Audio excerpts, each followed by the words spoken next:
You know that joke about middle children? That's, in between the really young, adorable, sweet one and then the tough, responsible old one? And then they end up with no attention, so what they do is that they get some of their hair and they turn it purple, and then they commit petty crimes until they end up in juvie.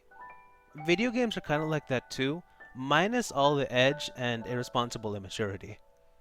Mostly. My name is not important. What is important is what I'm going to do. I want to talk about those video games that got overshadowed by popularity from their older and younger ones, because these games are pretty good and I think more people should look at them. I'm gonna start with Bioshock 2, because I need to mention a famous franchise so I get some video retention. First, I want to talk about Bioshock 2's older brother, Bioshock 1. Bioshock 1 is a first-person shooter that was released in 2007 to worldwide global acclaim. The Snope summary of the game plot is that humans get superpowers in late-stage capitalism underwater Disneyland by eating magic escargot that grows out of little girls. You play as a plane crash victim who grunts a lot.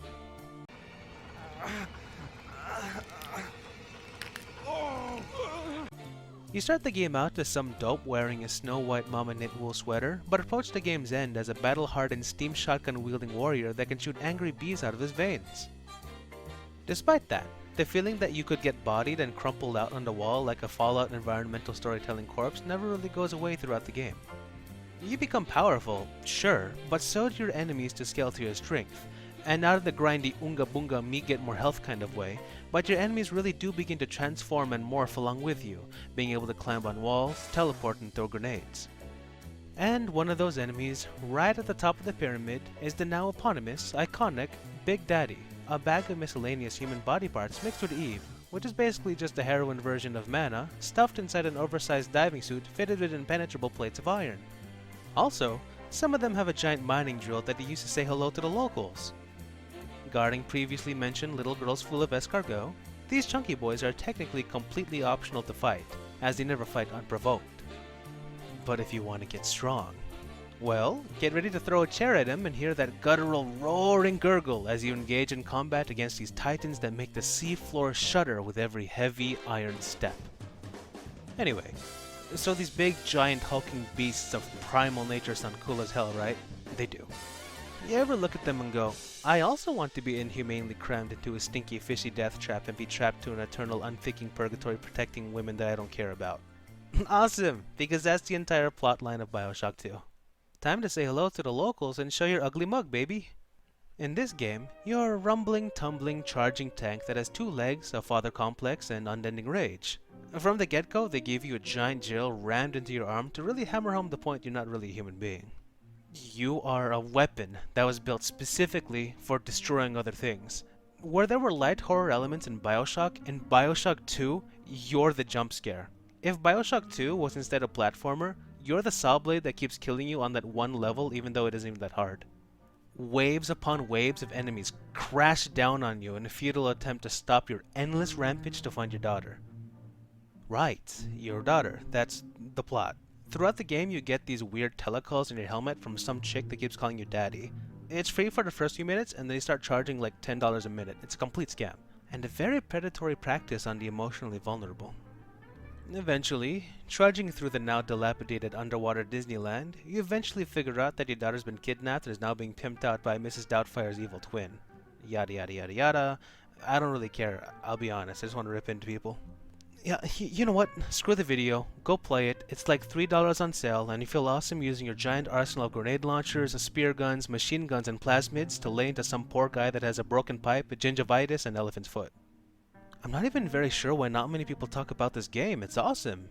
You spend a good chunk of it using a variety of weapons and magic mana heroin powers, and then the last like 20% realizing that's boring and instead becoming a supercharged freeze drill gigachad. Honestly speaking though, the gameplay is stellar, both in its variation and in its mechanics, and that's what keeps me playing this title every few years. Sure, the plot itself isn't particularly memorable nor engaging, but this could have just been a Big Daddy Simulator sandbox without a story attached to it, and I'd still love it. Hey, speaking of video game middle children that have subpar unengaging plots, let's talk about Borderlands, the pre-sequel, which is the complete opposite of that. Ah, got you there. Get your cursor off the dislike button. Borderlands, the pre-sequel The Game, was released in between the events of Borderlands 2 and Borderlands 3, but Borderlands pre-sequel The Timeline is between the events of Borderlands 1 and Borderlands 2. Don't think about it too hard, all you have to know is that it plays like Borderlands 2 but floaty. In this game, you play as one of the lackeys to a low-level Hyperion employee named Jack, who is kinda handsome. Throughout the game, you learn that he may be a bit of a sadistic sociopath with an intense hero complex, along with the rest of your ragtag band of playable heroes. My script has heroes in quotation marks because a lot of them are actually about as psychotic as Jack himself. You got a cowgirl with irreversible childhood trauma, a merc who wishes to transcend the limitations of his weak flesh, a dishonored Roman gladiator, and Claptrap. Yes, you can play as Claptrap, and it's about as chaotic as it sounds. I'll talk more about these guys later in a bit. To stand out from its predecessor, Borderlands the pre-sequel has two additional gimmicks along with the staple looty-shooty skill upgradey thing Borderlands is known for. The first one is that they added laser weapons, an incredibly fun new weapon subclass I really had oodles of fun with. But there's really no need to talk about it. It's Star Wars blasters and lightning powers, what more do you need to know? The other one is changed gravity, since you'll end up on the moon. Some may find the whole gravity gimmick a little irritating, and that has some merit. At times it does feel like I'm in a water level with the floating and the air supply, and I hate water levels because of that. You're literally putting me in an environment I wasn't meant to survive in according to the rules of the world's ecosystem. That said, I don't hate water levels all the time. The addition of lower gravity means I can now ground pound into fellas and see them fly out towards the empty atmosphere. I can also glide across the sky and shoot, taking into the air by my own whimsy. It's actually really fun. Until you run out of oxygen and start choking to death again. And then it's the water level part of the unfun where you have to slog over somewhere to get a breath of fresh air. So, it's a good thing that this hellish part of the gameplay is outbalanced by 4 characters that feel genuine incredible fun to play. Let's start with my favorite, Wilhelm. He's like Proto-Zane. His special ability is that he throws 2 drones in the air, one that heals him and one that shoots things. It's kinda boring. But that's not what I want to talk about. I want to talk about this dude's skill tree, Cyber Commando. Over the course of the game, you start sticking a bunch of cyber limbs on this dude, giving him super punching exploding strength, the ability to shoot stably while sprinting, and ultimately, the ability to talk like you stuck his throat in a CD player then scratched it up. His build favors laser weapons and freezy guns, so you can get in close to punch the hell out of them for like 300,000 damage. I love this dude. Up next is Misha, who is more or less your standard rooter tutor. You might also remember her as that one sheriff NPC you shot in the head in Lynchwood in Borderlands 2. Her ability is that she shoots things really fast with startling accuracy while the screen goes black and white.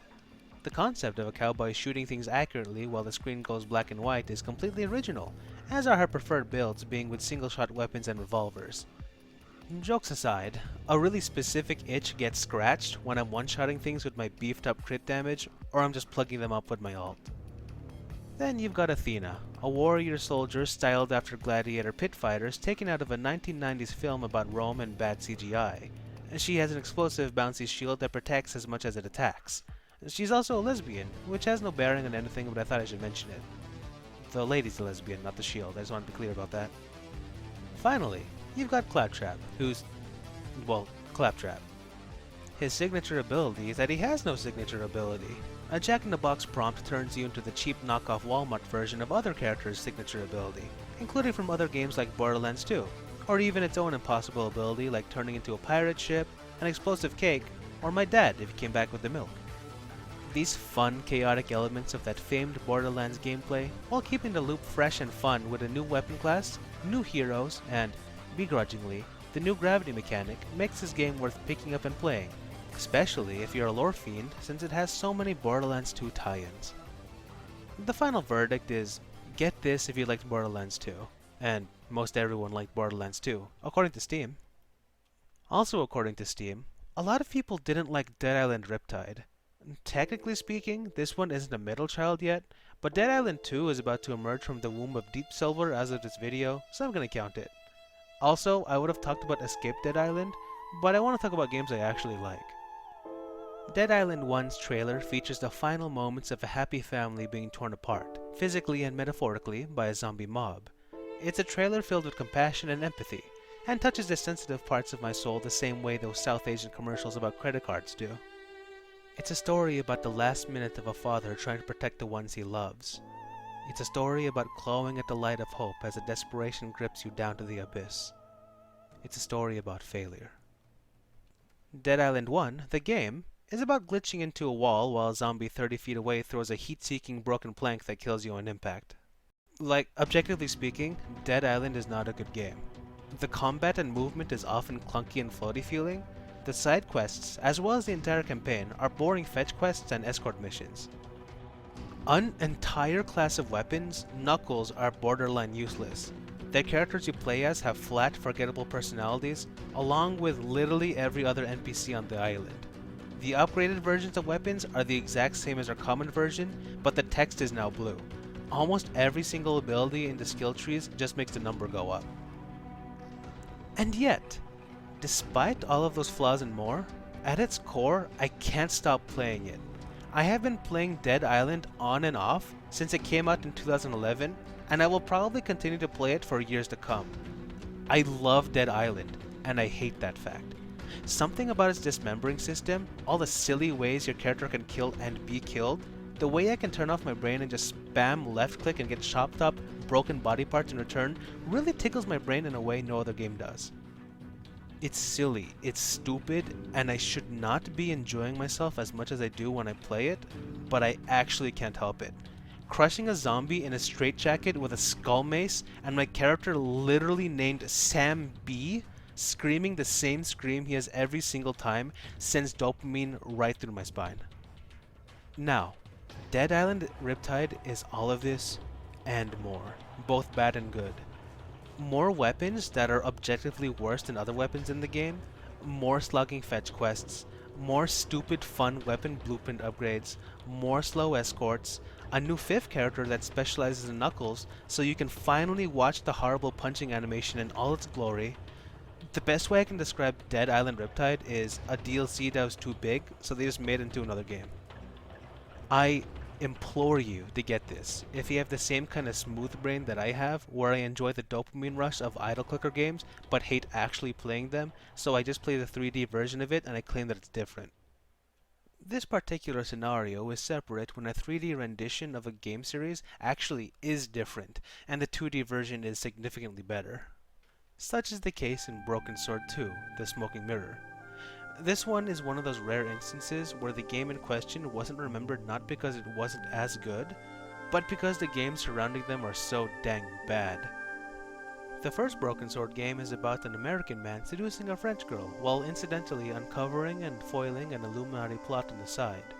Like all point-and-click adventure games from the 90s, it uses incredibly head-scratching, obtuse logic puzzles that make modern escape rooms look like they're made for toddlers. You're just not a real man until you've attempted to combine a flamethrower with a piano. Broken Sword 1 is no exception to this rule. The entire time, you use random stuff you find just laying around to find ancient relics like the Holy Grail, and then use said ancient relics for an optical illusion a Franciscan priest made 700 years ago while he was high on incense fumes. In contrast, Broken Sword 3 and 4 decided to transition into 3D because it was the new in thing at the time. It was supposed to revolutionize the gameplay as we knew it. What we ended up with were horribly blocky polygonal box pushing puzzles. Gone were the days of throwing a dodo bird at a fairy horn to mask your escape. Your hot French girlfriend isn't even in it for one of the games and is replaced by some blonde chick with Lara Croft triangle boobs. It's awful. I hate it. Thankfully, we always have Broken Sword 2 in all its strange glory. This time, our stalwart hero seduces a French girl while incidentally uncovering and foiling an ancient Mayan sacrifice ritual. The best part of this game by far is the introduction of your intrepid sidekick, the 70 IQ Mexican midget, Titty Poco. You may not like it, but he's exactly what peak mouth performance looks like. Through his barely understandable grunts, you really start to feel like you are an ancient Mayan god that can't be understood by mortal men. Mostly it's because Titty Poco is barely intelligible. Also, he has a gun that he knows how to use for some reason. He hides it in his poncho. I don't want to talk about the game too much, as figuring out the whole thing is a big alert to these games, but I do strongly recommend you to pick this up, along with the fifth one that just came out a couple of years ago, if you enjoy Broken Sword 1, or you just like point-and-click puzzle adventures. With just as many, if not more head-scratching brain turners, and those classic nightmare fuel-inducing late 90s cutscenes, you're gonna have a blast trying to figure out what stuff to combine with to make the perfect dolphin mayonnaise. Verdict. Why'd these get forgotten? They shouldn't have been. You remember them now. Go get 'em. Alright. Bye.